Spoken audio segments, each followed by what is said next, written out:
के उड़े दहो, मनवा से मनवा के जुड़े दहो। छीटा जवानी के उड़े दहो, मनवा से मनवा के जुड़े दहो। आज सुत दरिया तान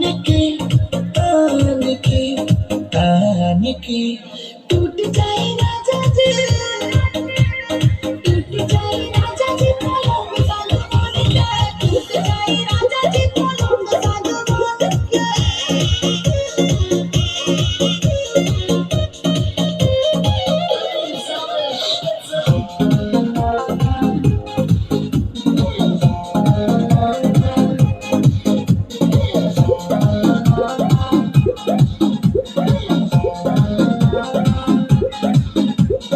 छुए द बदन की देखो न कटन की, चादर बिछा दे हनी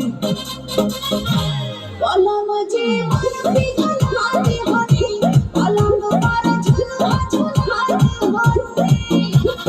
दे हनी।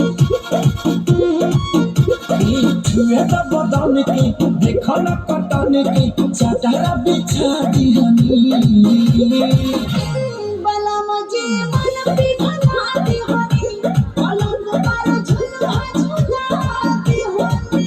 परियार बट के देव फान के टूट जाए राजा जी, टूट जाए राजा जी पलंग सागवान के, टूट जाए राजा जी पलंग सागवान के।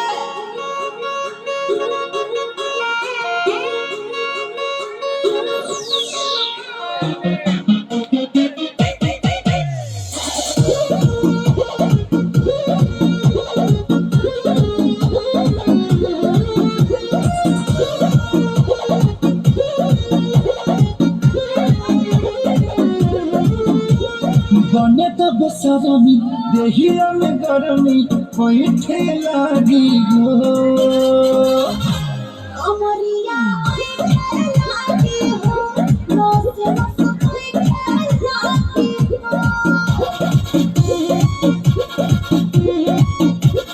बने तो बेसरमी देहिया में गरमी बैठे लागी हो। कमरिया ऐठे लागी हो, रोज बस बैठे लागी हो। बहाना न बनावा सब जान की टूट जाए राजा जी, टूट